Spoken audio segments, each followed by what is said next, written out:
Che, Peñi. Che, también hay la bien. Gracias y lleva y chao, bueno, pues me cuento ahí también. De lo contrario, me veré en la obligación de reducir mis aportes a la casa del Señor. ¿Ya conoce la salida? Que no voy a firmar a ciegas. ¿Quién puede ser tan atrevida? Castigo divino. Castigo divino. Cuidado.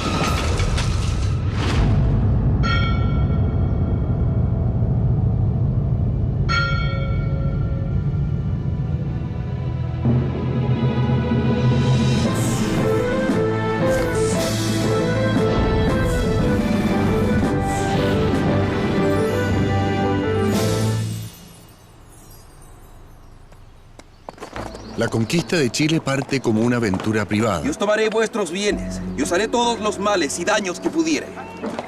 Pedro de Valdivia y los demás conquistadores la ven como una oportunidad para conseguir fama y trascender en la historia.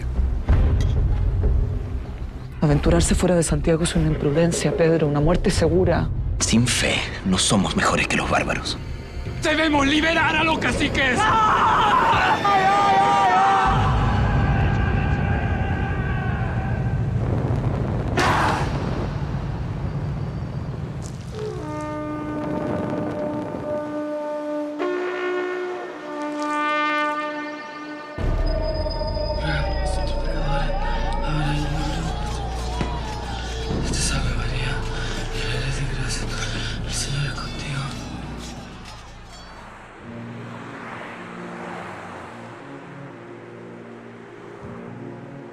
La verdad es que gran parte de la población indígena, desde Copiapó hasta el sur del Biobío, se oponen a esta empresa conquistadora.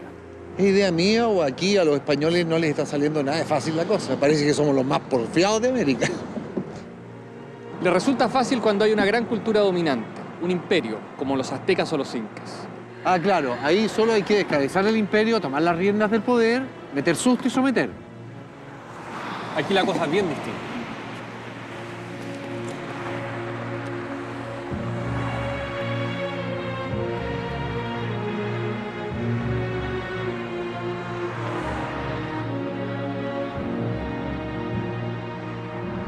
Para el español, Chile es uno de los territorios más conflictivos de la región. En 1592, España manda un nuevo gobernador, Martín García Óñez de Loyola. Él promete solucionar para siempre la llamada Guerra de Arauco, que ya lleva más de 50 años. Pero la magnitud de la resistencia indígena lo obliga a pedir refuerzos al rey de España. Finalmente, un ejército profesional llega en su auxilio. García Óñez de Loyola comete un error mortal: acampar en Curalaba, territorio mapuche. El campamento es atacado y el gobernador español muere a manos de los indígenas.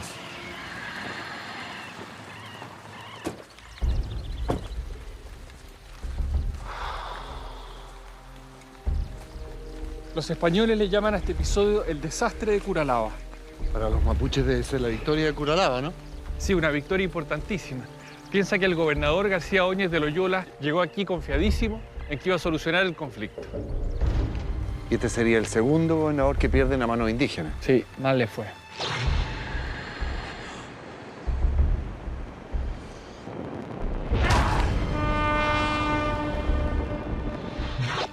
Vamos antes que nos perdemos.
A la muerte de sus autoridades y la destrucción de sus ciudades y sus lavaderos de oro, se suma un tercer asunto que enfurece a los españoles.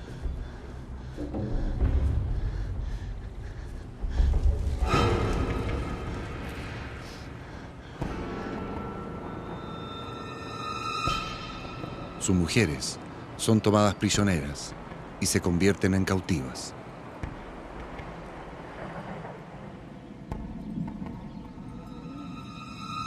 Solo en la caída de la ciudad de Valdivia, los indígenas capturan a cerca de 400 mujeres y niños españoles. Las españolas cautivas son trofeos de guerra y se convierten en las chinurras. Muchas veces tienen un lugar privilegiado entre las esposas de los caciques.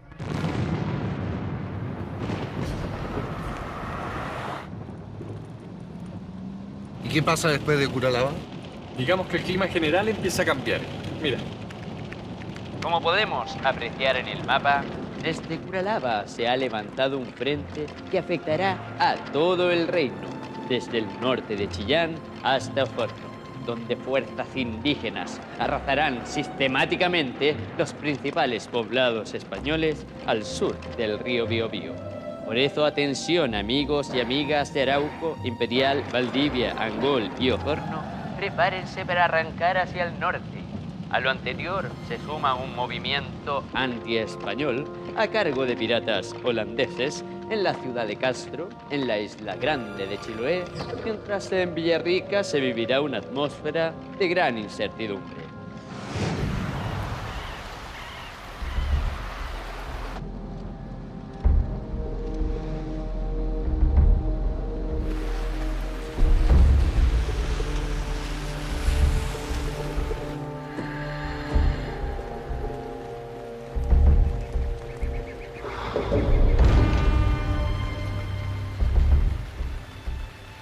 Mapuche y españoles unidos, no entiendo, Monón. Más bien españoles sitiados por guerreros mapuche durante 3 años. 3 años. Es lo que toma en Cael la ciudad. A partir de entonces, esta zona queda bajo dominio mapuche por casi 300 años. Recién hacia fines del siglo XIX se produce su incorporación a territorio chileno. 3 años sitiados. Y cuando se rinden, ¿cuánta gente sobrevive? De los cientos de habitantes del lugar, solo sobreviven 11 hombres y 10 mujeres. 3 años. ¿Qué comen durante todo ese tiempo? ¿Ratones? Y perros, gatos, libros, sillas e incluso carne humana.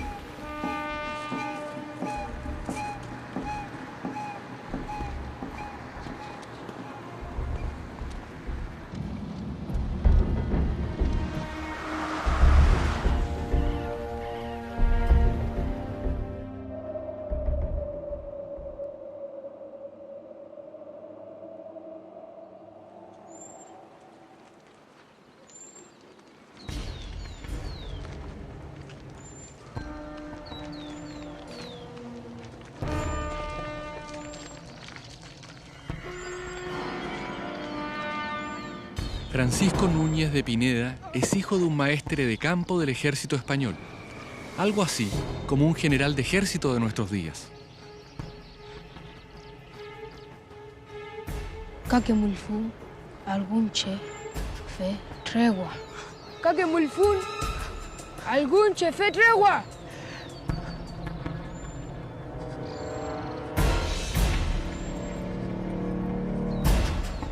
Núñez de Pineda.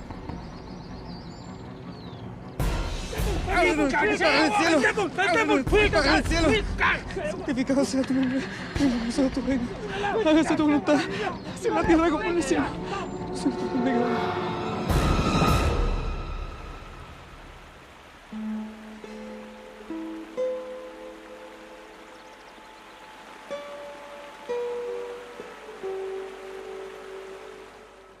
Inchinta, soy Tacuifim Malepaín, Reitachi Mapumeu. Por suerte para él, su padre actuó como un militar justo cuando tuvo apresado a este hombre, Lientud. Gracias a su intervención, Núñez de Pineda salva con vida. Soy Nentu Elain Tain Pali Cantún Feula.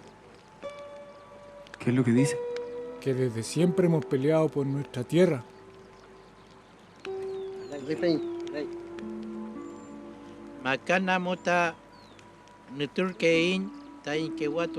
En sus 7 meses de cautiverio, va a conocer el mundo indígena de primera mano, como ningún español lo ha hecho hasta entonces.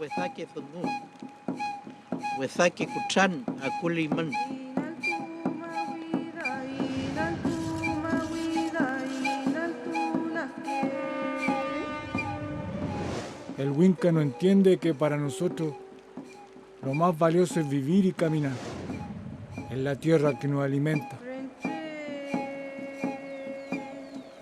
en la tierra que están enterrados nuestros antepasados, en la tierra que nos quiere quitar el español.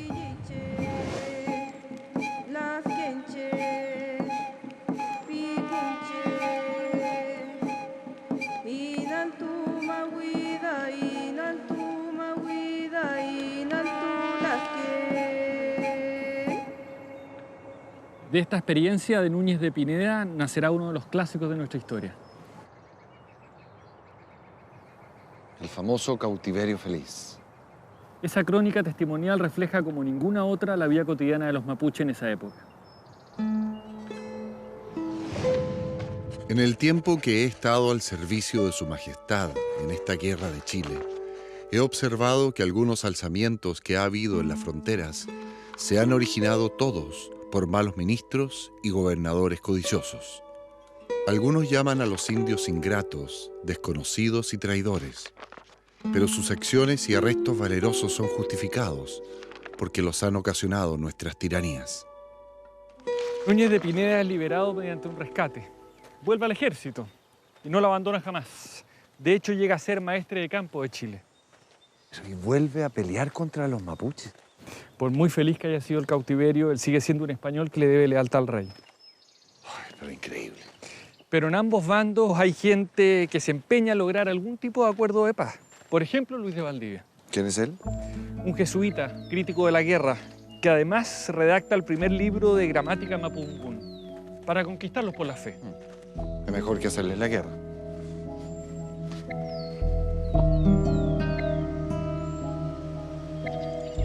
En el sur de Chile, la guerra a gran escala continúa. El jesuita Luis de Valdivia es uno de los que lucha fuertemente, no solo en contra de la guerra, sino de algo aún peor, la esclavitud de los indígenas. Su venta permitiría a los españoles recuperar en parte las pérdidas sufridas durante el conflicto. Por lo general, se les captura al sur del Biobío para ser embarcados en Concepción y de ahí llevados por barco a la zona central, o en el caso de los hombres, exportados directamente al Perú, a Bolivia e incluso a la misma España. Por 300 pesos castellanos se puede comprar a una mujer, por 200 a un muchacho y por 100 los niños. Bastante más barato que los 500 castellanos que cuesta un esclavo negro, aproximadamente 7 millones en plata de hoy.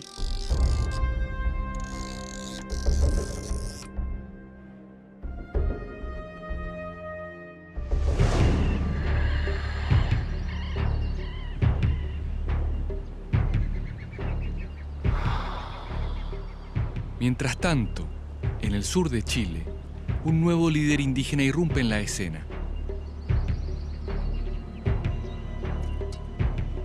El mestizo Alejo.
Alejo es hijo del cacique Curavilú y la española Isabel Vivar, la que raptaron. ¿Te acuerdas de ella? Sí, claro, la cautiva. Después de la muerte de su padre, Alejo y su madre logran salir del cautiverio. Él es educado por los franciscanos. Ella ingresa a un convento. Alejo entra al ejército, donde destaca por su asombrosa puntería.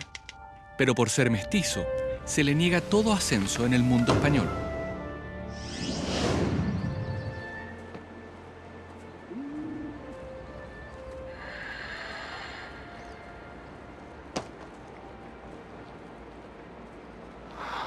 Alejo abandona el ejército español y se une a la lucha indígena. La discriminación al mestizo es menor entre los mapuche. Los llaman gente revuelta. Alejo asciende rápidamente y se transforma en uno de los líderes del gran alzamiento de mediados del siglo XVII.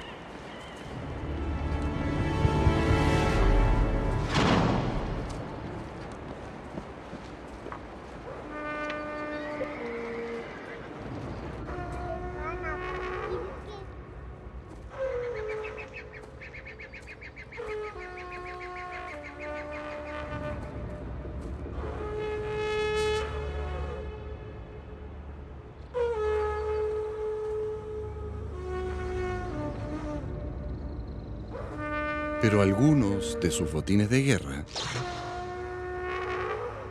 no solo enfurecen a los españoles.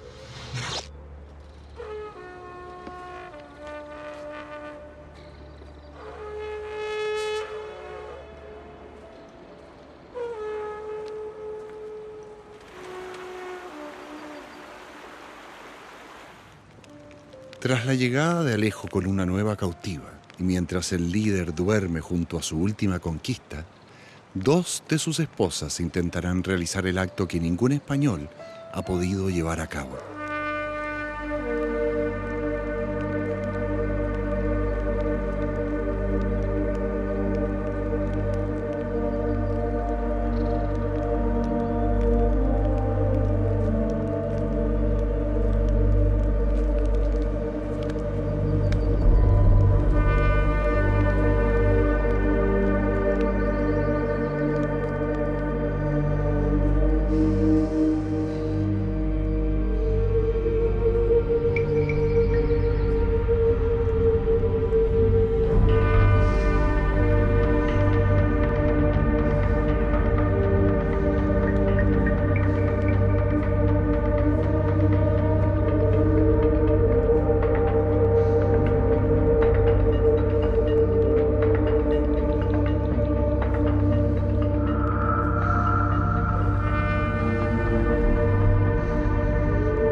En Chile, la guerra de Arauco continúa y en medio de las batallas y en contra de la voluntad de todos, surge el mestizaje. El Winca no entiende que para nosotros lo más valioso es vivir y caminar en la tierra que nos alimenta. Los indígenas, esta vez liderados por el mestizo Alejo, mantienen alejados del sur a los españoles.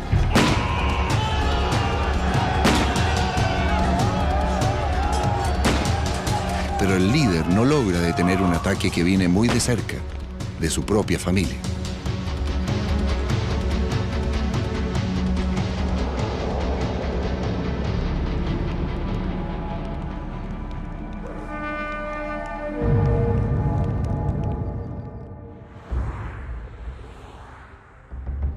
Lo que un ejército no es capaz, lo logran dos mujeres celosas.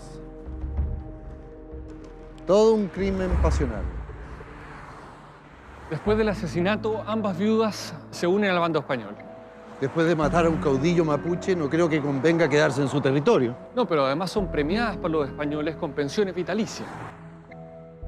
Hablando de plata, la esclavitud de la indígena produce suculentas ganancias, pero los alzamientos generan enormes pérdidas. Ambos bandos llevan más de un siglo peleando y desangrándose. Según las estadísticas oficiales del Virreinato del Perú, unos 35.000 españoles fallecen en Chile en alrededor de 150 años, la mitad como consecuencia directa de la llamada Guerra de Arauco.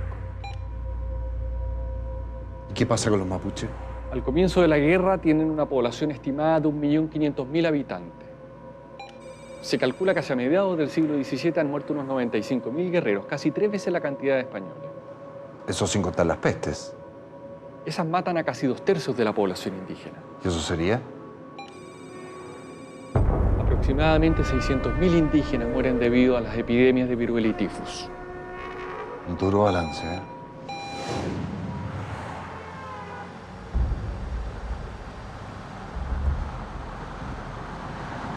Para terminar con las matanzas se decide iniciar el diálogo. ¿Y ahora a dónde vamos? A un parlamento. A un parlamento. Algo me dice que no es Valparaíso.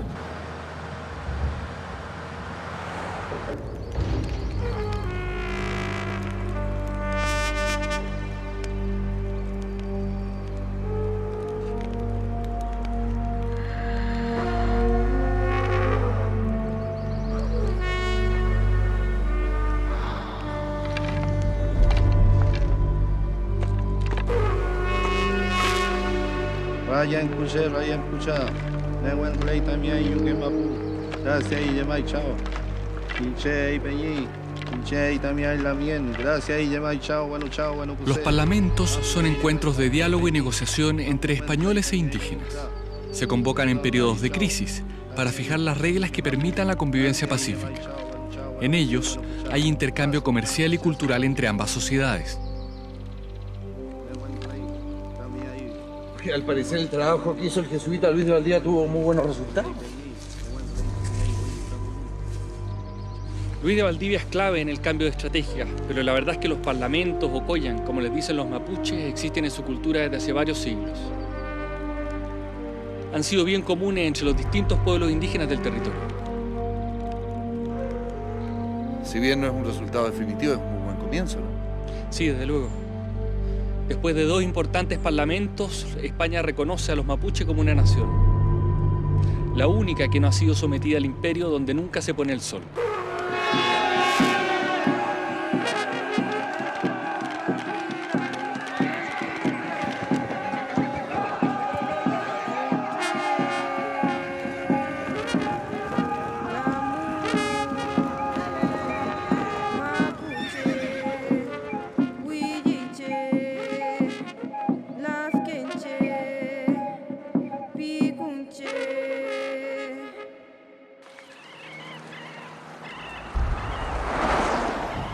¿Y los españoles qué ganan con esta negociación?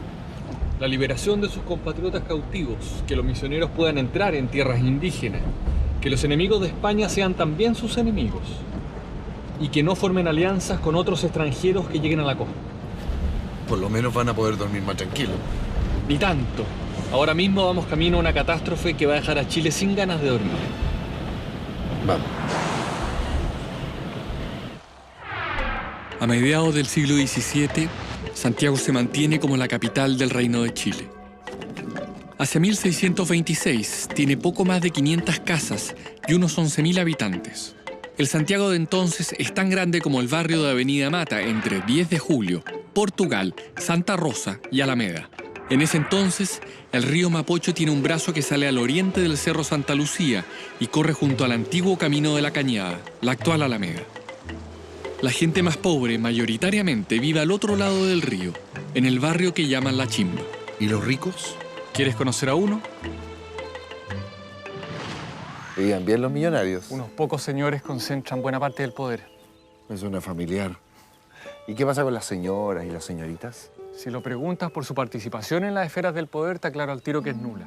Solo unas pocas mujeres, generalmente viudas, de buena situación, logran algún grado de autonomía. Como la que vamos a conocer ahora. Mira, la famosa Quintrala. La misma, Catalina de los Ríos y Lisperger. Tuvo que pagar un alto precio por su poder, la persecución y la mala reputación que la acompaña hasta hoy día. Si está confesando sus pecados, tenemos para rato. ¿Sabías que es mestiza? ¿Mestiza?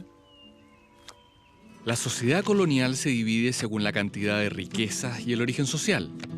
Arriba están los representantes del rey, o sea, el gobernador, los miembros de la Real Audiencia y del Cabildo, vecinos y encomenderos españoles.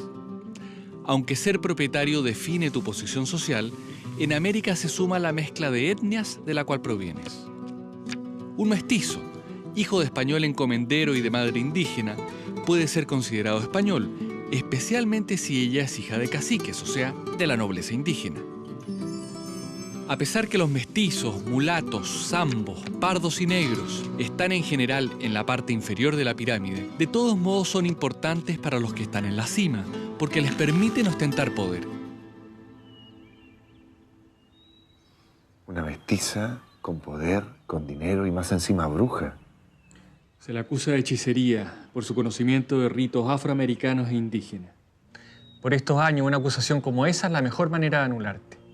Le insisto, doña Catalina, varios de sus trabajadores se han quejado de que los maltratan. ¿Quiénes? Feligreses de la iglesia. ¿Estamos hablando de la misma iglesia cuya remodelación he asumido personalmente? Y por lo cual le estamos muy agradecidos. Si estuviera muy agradecido, padre, no sería parte de tales calumnias.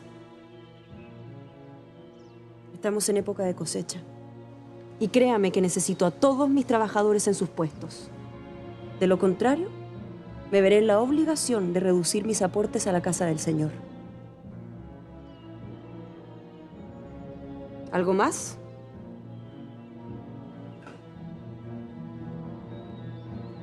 Ya conoce la salida.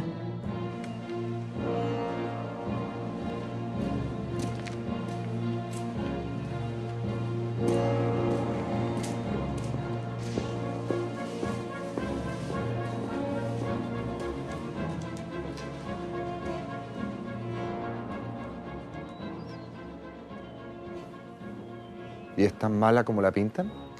Es cierto que trata duramente a sus esclavos y sirvientes, pero es lo común en la época. La diferencia Es que es mujer. Y no toleran que una mujer sea fuerte, con carácter, incapaz de bajar el moño, ¿no? ¿Me equivoco? El mito de la Quintrala como esa mujer cruel y perversa que hoy todos conocemos es responsabilidad en gran parte de Benjamín Vicuña Maquena. No te puedo creer. En este libro, escrito en 1877, o sea, 200 años después, la retrata como una mujer sanguinaria y brutal. ¿Y Vicuña Maquena se basa en algo concreto o dejó volar su imaginación literaria? Al parecer, el mito se origina en una tradición popular que él escuchó cuando niño de boca de una sirvienta. Ya mayor escribe este libro basándose en distintas fuentes, entre ellas, fundamentalmente, los escritos del obispo Francisco de Salcedo, enemigo público de la Quintrala. Está temblando. Está temblando. Está temblando. Cuidado. ¿No te dije que Chile iba a quedar sin ganas de dormir? Ay, pero fue fuerte. Pero prepárate. El primer gran terremoto de Santiago ocurrirá hoy domingo, 13 de mayo de 1647, a las 10:30. Mejor nos vamos. Vamos.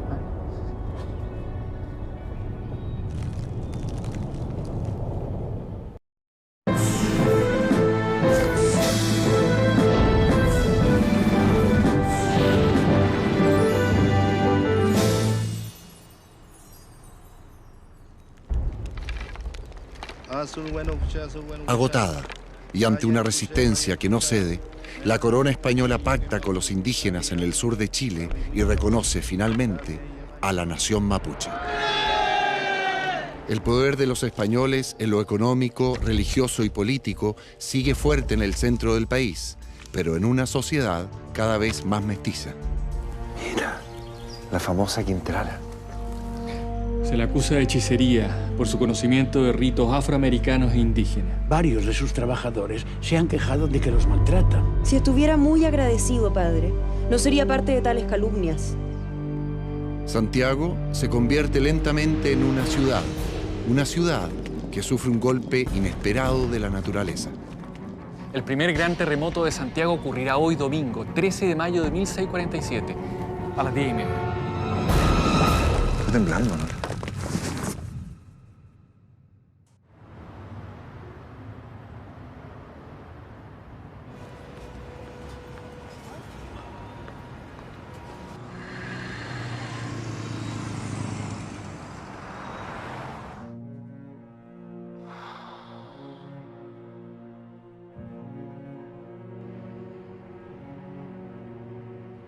Santiago duerme cuando la mayoría de sus casas se desploman.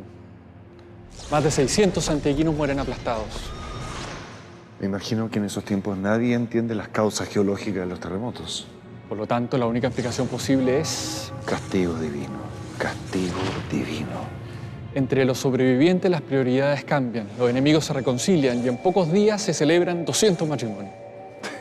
¿Pero cómo? ¿La tierra se mueve y la gente pierde la razón?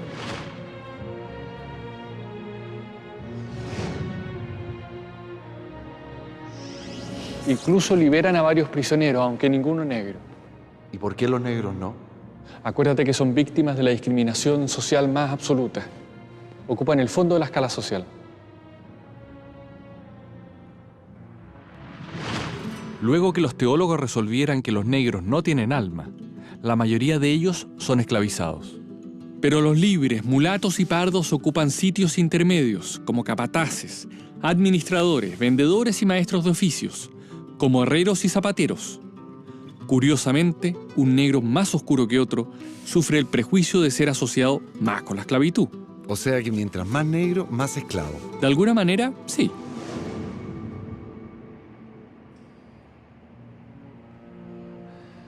¿Qué pasó con ellos entonces? ¿Se van? Se mezclan. No sería nada raro que ambos tuviéramos sangre negra. Pero mira.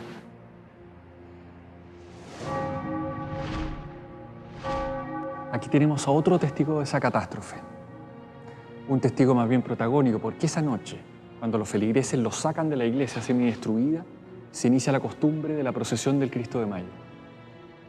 ¿Por qué tiene la corona en el cuello? Se le cae en el terremoto. ¿Pero por qué no se la han vuelto a poner? Existe una leyenda que señala que si la corona es devuelta a su lugar, volverá a temblar con la misma intensidad. Por las dudas, dejémosla como está. Vamos.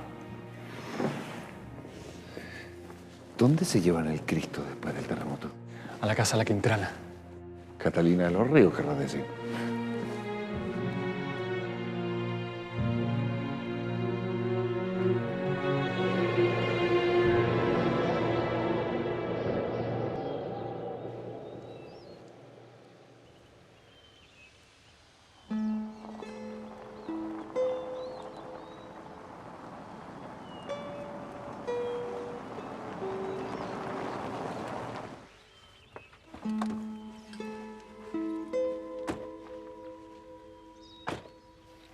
Me imagino que Catalina de los Ríos no fue la mujer fuerte de la colonia.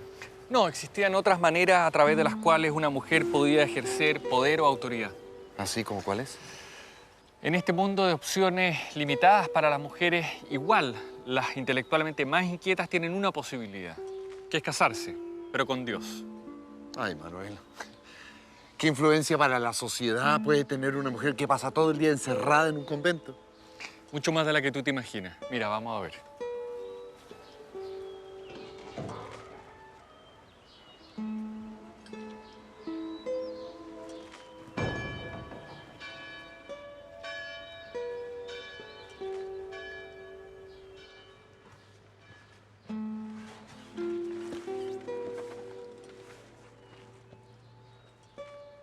Casar una hija en esta época sale carísimo, porque hay que disponer de una dote o un patrimonio para entregárselo al novio. Me pregunto cuánto habrá sido la dote de la Quintrala. De las más caras de nuestra historia, más de 45.000 pesos de la época, o sea, unos 630 millones de hoy.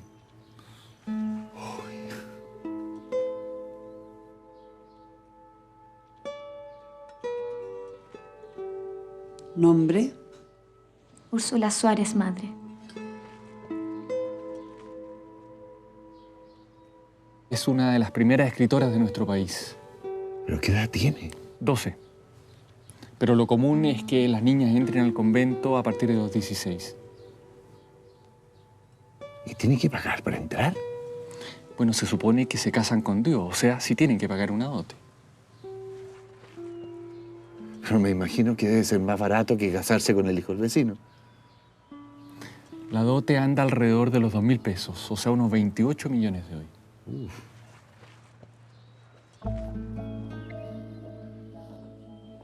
Hola, buenas. Con tanta dote, el poder económico de estas monjitas debe ser increíble. Bueno, de hecho funcionan como una especie de prestamistas. Si necesitas plata, ¿a dónde vas? A un convento y ahí te la prestan. Siempre y cuando dejes algo a cambio, como una propiedad en garantía. O sea, tu casa no le pertenece al banco, sino que le pertenece al convento. Así es. Se las traen estas monjitas. Las órdenes religiosas femeninas tenían mucha influencia en todas las áreas de la vida urbana, especialmente en la de Santiago. Algunas órdenes tenían nombres tales como Clarisas de la Cañada, Agustinas de la Limpia Concepción, Clarisas de la Victoria, Carmen Alto de San José, Carmen Bajo de la Cañada y Dominica de Santa Rosa. Era común que las religiosas recibieran gratis herencias o donaciones. Otras calles como Agustinas, Monjitas, Rosas o Teatinos deben su nombre a órdenes religiosas. En los conventos se enseñaba a las niñas lo necesario para la vida doméstica. Confeccionaban hostias y vino de misa, cerámicas perfumadas y dulce de leche. Tenían a su cargo la casa de corrección femenina, es decir, la cárcel. Las monjas no vivían aisladas de la sociedad, ya que constantemente requerían de los servicios de artesanos, carpinteros y albañiles. Además, arrendaban cuartos que se encontraban junto a sus muros exteriores, en los que se realizaba un intenso comercio. Entrar a un convento no era cosa fácil. Innumerables jovencitas debieron esperar 10, 15 y hasta 20 años para lograr su objetivo. Existieron casos de extremo fervor, en que un solo vecino encerró dentro de un convento a sus 8 hijas. Con el tiempo, la vida en los conventos fue sinónimo de recogimiento.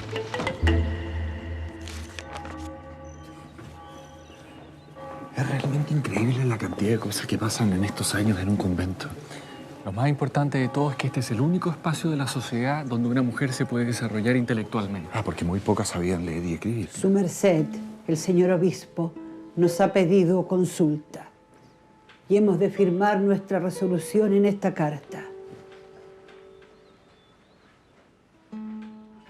El asunto ya está zanjado y hemos de ganar tiempo, firmando sencillamente lo que hemos resuelto.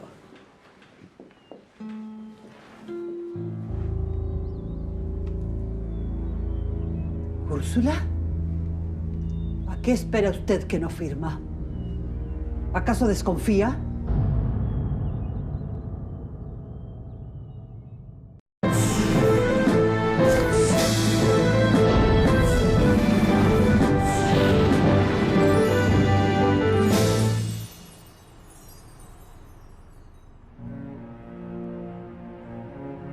El 13 de mayo de 1647, la ciudad de Santiago se viene abajo, producto de un fuerte terremoto. Castigo divino. Han pasado los años y la Iglesia lentamente extiende su poder en nuestra sociedad. ¿Nombre? Úrsula Suárez, madre. Las intelectualmente más inquietas tienen una posibilidad, que es casarse, pero con Dios.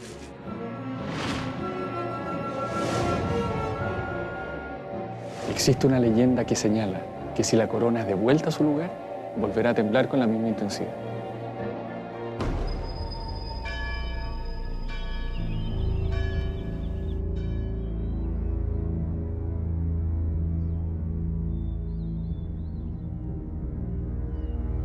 ¿Úrsula? ¿A qué espera usted que no firma? ¿Acaso desconfía? Primero de leerla, que no voy a firmar a ciegas. ¿Quién puede ser tan atrevida?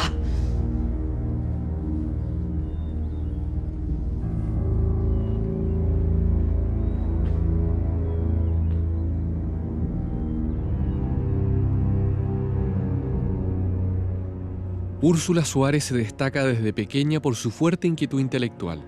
Su carácter férreo y sobre todo sus experiencias místicas y sus revelaciones la convierten en una de las líderes entre las monjas. Pero dentro de una estructura tan jerarquizada, esto le traerá más de un problema.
Al contrario de lo que muchos piensan, su amor a Dios y a su congregación se mantuvo intacto.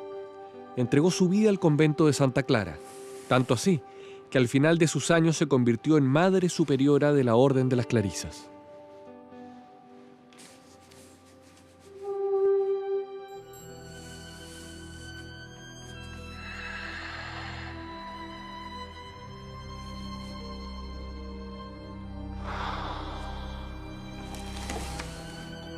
Como vería vuestra paternidad en mis primeros cuadernos, que todos mis pecados fueron engañar a los hombres, por vengar a las mujeres por las que ellos han burlado.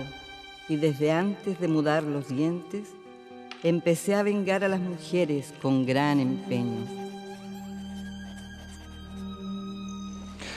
Úrsula escribió unas memorias que son uno de los grandes testimonios de la espiritualidad femenina de la época. En definitiva, las corporaciones religiosas forman parte de todas las esferas de la vida. En el Chile colonial, pocas instituciones tienen más influencia que las órdenes religiosas, en la economía, la educación y la soberanía. Los primeros en pisar territorio chileno, junto a Diego de Almagro, son los mercedarios. Los franciscanos evangelizan en el sur del territorio. Los dominicos se preocupan de la educación, creando el primer instituto educacional con grado universitario y biblioteca. Los agustinos son una orden confesional con mucha influencia, especialmente en la ciudad de Santiago.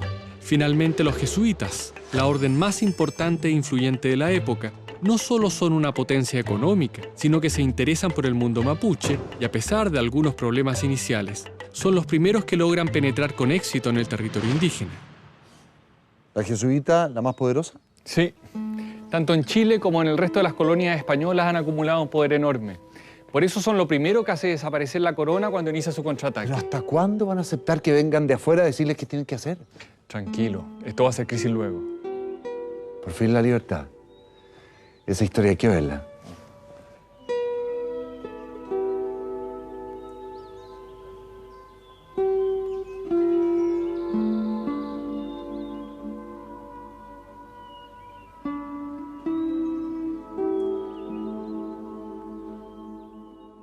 El rey ha ordenado expulsar a los religiosos de la Orden de la Compañía de Jesús. Santiago. ¿Y ese quién es? El corregidor Sañarto. Gusta una aspirada. ¿De quién es?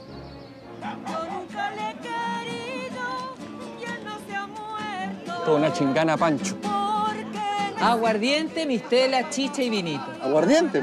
Démosle. ¿Quién es Sañarto? ¡Ah! ¡Rápido! ¡Santo! ¡Rápido!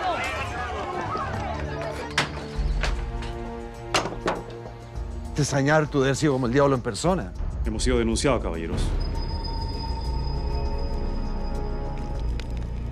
Igual hay algunos que vienen con la idea de modernizar. ¿Así como quién? Como Ambrosio Higgins. Ah, el abuelo de la patria.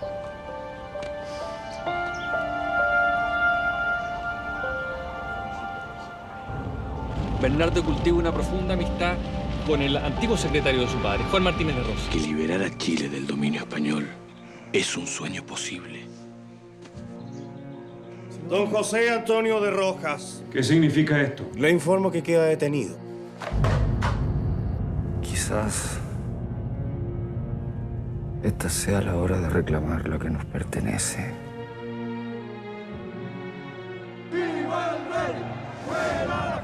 García Carrasco se ve obligado a renunciar y en el cargo lo sucede este señor.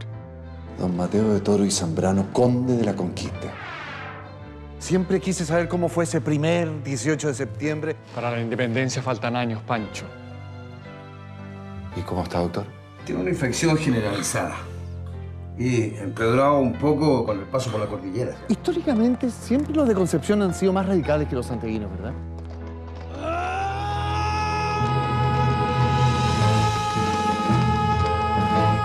José Miguel Carrera. Un golpe de Estado. Sí, de Carrera y sus hermanos.